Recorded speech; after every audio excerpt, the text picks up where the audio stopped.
Dobrý den, mé jméno je Tomáš Tenvorský a pracuji ve společnosti Autodesk jako senior technický specialista pro oblast AECO, čili Architecture, Engineering, Construction and Operation. Cílem této prezentace je poskytnout ucelený přehled o Autodesk Construction Cloudu. Tím míním ucelený přehled jednotlivých služeb, která tato platforma nabízí, tak, abyste opravdu věděli, co byste z tohoto portfolia mohli chtít. Autodesk Construction Cloud pokrývá celý životní cyklus projektu, nebo lépe řečeno stavby. Od projekční činnosti přes představební přípravu, realizaci až pro správu stavby. A není to jeden nástroj, který by uměl všechno, nicméně to série nástrojů, které se vzájemně doplňují, tak, aby vám poskytly možnosti dodat vaší část projektu správně. Nyní se pojďme podívat na to, jakou máme architekturu. Já bych chtěl zde vysvětlit, že vše je založené na tzv. Autodesk Docs. Autodesk Docs je naše společné datové prostředí, kde se nejenom uchávají data spojené s projektem, tam se uchovávají vlastně všechna data, která v rámci životního cyklu vznikají. Součástí Autodesk Docs jsou i tzv. Autodesk Platform Services. Autodesk Platform Services je vlastně otevřený API, jinými slovy programovatelné rozhraní, které umožňuje propojit naše cloudové služby s jinými cloudovými služby nebo dodělat další funkcionalitu podle potřeby. Dále Autodesk Docs je součástí AEC kolekce.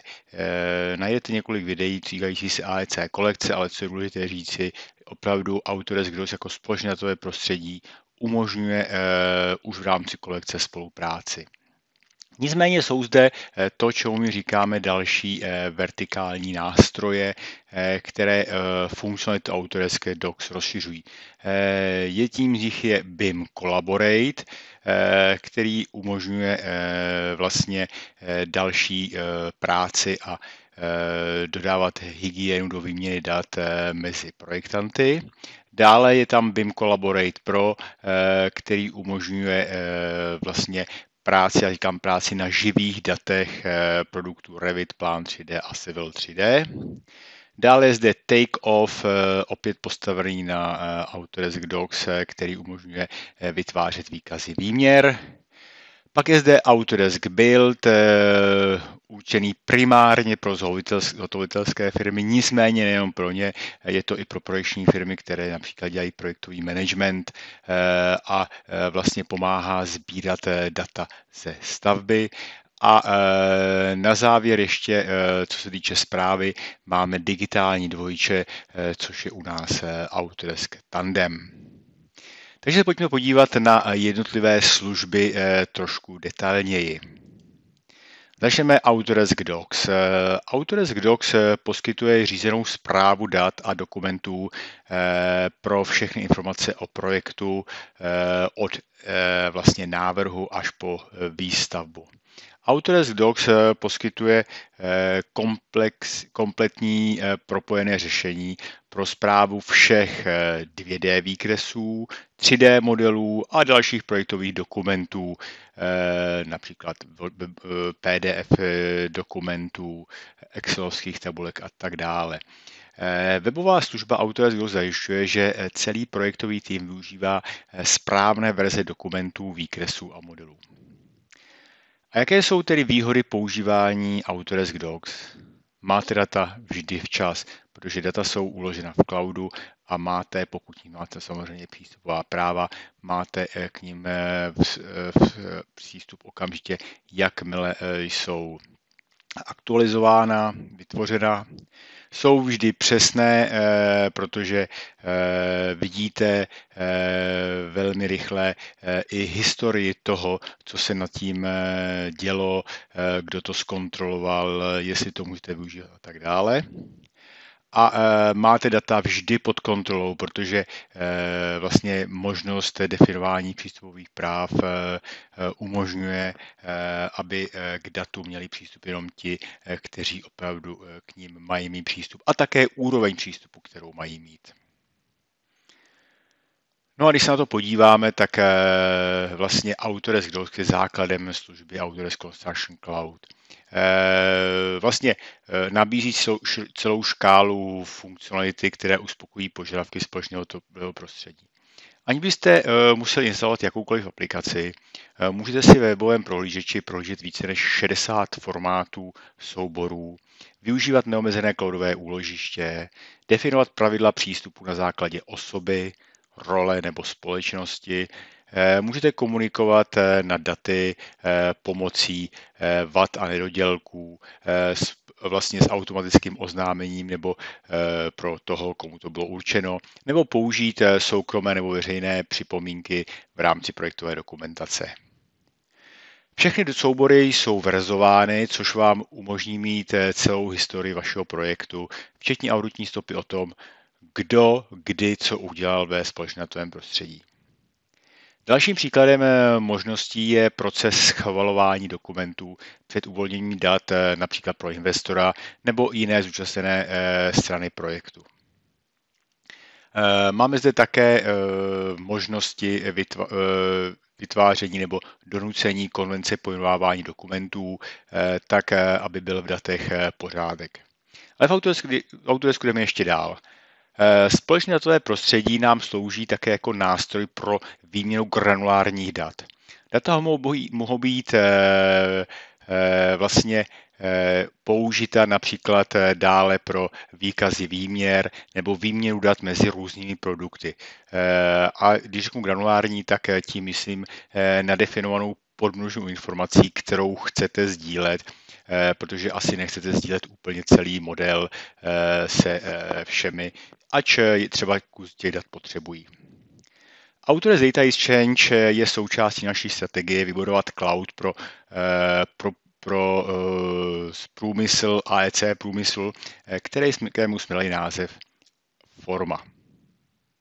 Tak to bylo v krátkosti o Autodesk Docs. BIM Collaborate je další nástroj, jehož základem je Autodesk Docs a rozšiřuje jeho funkcionalitu o další možnosti.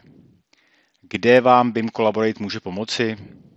Já vždycky říkám, že vám umožní získat hygienu do procesu výměny dat v rámci fáze, která je nazývaná Work in Progress, neboli v době, kdy se data vytvářejí, a to dle standardů ISO 19650. Další funkcionalitou je koordinace. Potřebujete například agregovat modely, potřebujete automaticky vyhledat kolize, systém vám kolize vyhledá a vy pak můžete kolize komunikovat s účastníky projektu. Dále pak můžete například propojit program schůzek, například koordinačních schůzek nebo obecně schůzek nad projektem s daty uloženými v systému a komunikovat progres v řešení jednotlivých úkolů vyplývajících ze schůzek. A v neposlední řadě také vám umožňujeme uložit e-mailovou korespondenci, která by měla být zachována kvůli auditní stopě projektu.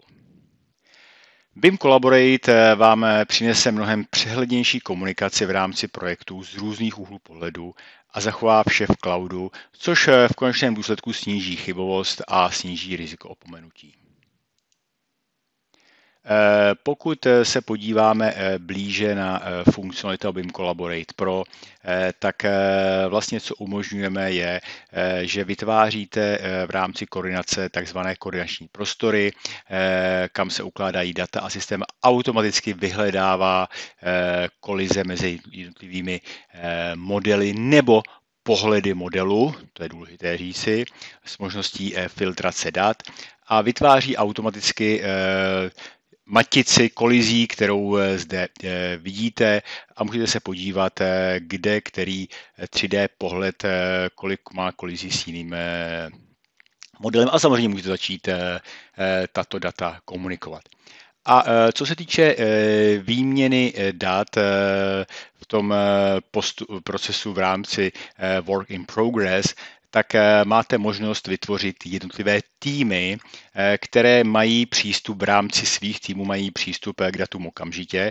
Nicméně proto, aby ta data nasdíleli s jinými týmy, musí projít nějakým schvalovacím procesem, který pak je znázorněn zde na těchto časových osách jednotlivých týmů a vidíte, kdy který tým poskytl svá data a nejen to víc, také kdy který jiný tým tato data začal využívat.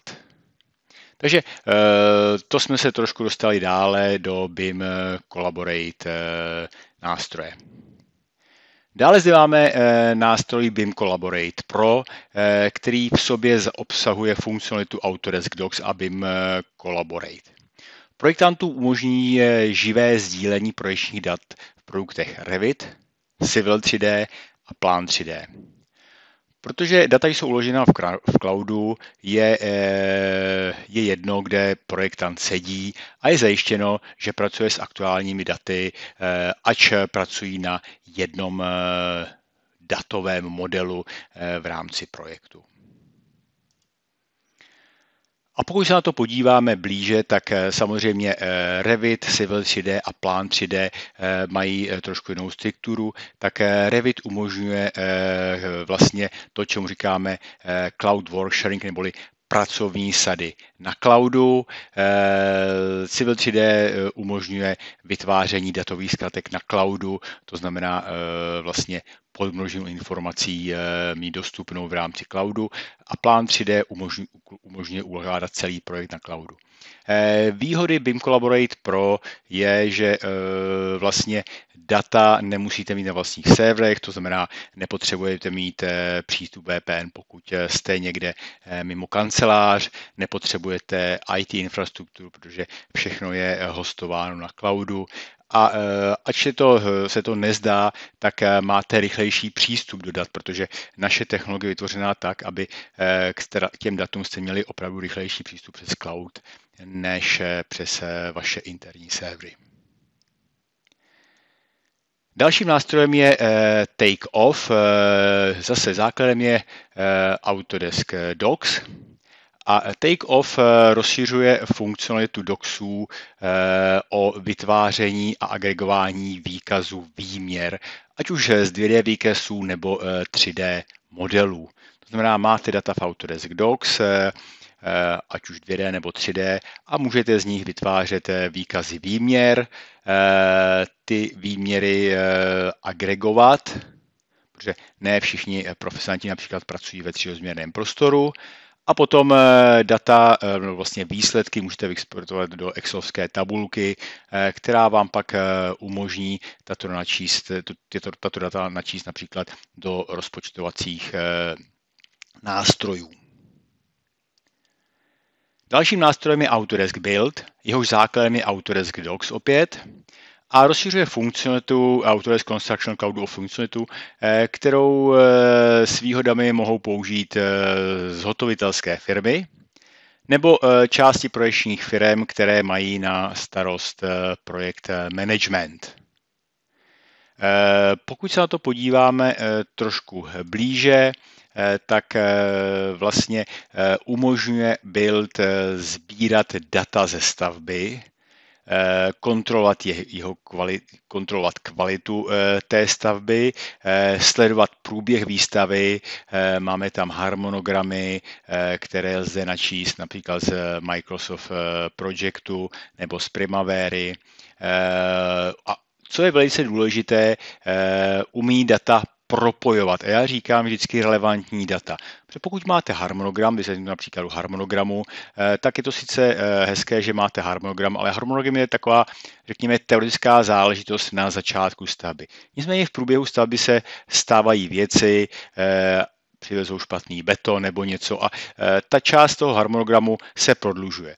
A nejenom to, že se to prodlužuje, vy byste ale měli vidět, proč se to prodlužuje. To znamená, máte možnost třeba data toho harmonogramu vlastně propojit například s, já nevím, s vadama, nedodělkama, našla se nějaká kolize, musí se to vyřešit, takže daný plán se opozdí. nebo se request for information, požadavek o informaci a vlastně máte stopu auditní opět toho, co se na té stavbě děje. A nejenom to. Například pokud se prodlouží nějaká část harmonogramu, tak to ovlivní i tok nákladů na tu stavbu. To znamená, je to komplexní nástroj Autodesk Build, který umožňuje propojit různé aspekty stavby, tak, abyste měli celkový přehled o tom, co se na té stavbě děje, a mohli jste dokonce předvídat rizika na běžících projektech, protože nástroj se umí z předchozích projektů učit a může vám dávat informace o tom, pozor, jste v tuto chvíli ve fázi výstavby, kdy na předchozích projektech docházelo k určitým problémům. Takže to byl v krátkosti Autodesk Build. A dostáváme se k poslednímu nástroji, který vám chci dneska představit, a to je Autodesk Tandem. Autodesk Tandem je naše digitální dvojče budovy, které lze s výhodou využít pro správu a facility management stavby. V rámci Tandemu umíme sledovat prostory, systémy, aktiva, toky informací a vlastně spravovat všechna data, která jsou se stavbou spojena. Takže když se na to podíváme blíže, tak v současné době, co můžete udělat v rámci Tandemu, je definovat požadavky na data. To znamená dát nějakou specifikaci toho, jaká data tam máte mít. A samozřejmě například z Revitu data máte, nicméně můžete obohatit o další data v rámci Tandemu, která jsou potřebná potom pro tu správu stavby nebo té budovy. Můžete shromáždit různé zdroje dat, můžete je uspořádávat do různých pohledů a tak dále. A můžete je propojovat na IoT systémy, čili na čidla a potom zobrazovat vlastně průběh například teplot daných místností a tak dále. Co se týče přípravy dat potom pro tu správu, tak můžete kontrolovat úplnost a přesnost všech dat a samozřejmě daná data doplňovat tak, aby na té stavbě byly všechny potřebné informace, které pro tu stavbu jsou potřebné. A tím připravujete vlastně data pro vlastníka a správce, který potom data nejenom může využívat, ale v rámci například sledování té stavby pomocí IoT systému, nicméně může data vzít a dále je přesunout do Facility Management systému, tak aby mohl vlastně dělat správu té stavby plnohodnotně. Já bych vám chtěl poděkovat za pozornost. Doufám, že vám tato prezentace udělala přehled o tom, jaké nástroje v Autodesk Construction Cloudu jsou a pokud se chcete rozvědět více, podívejte se na další videa nebo si najděte další informace na stránkách autodesk.com. Děkuji, nashledanou.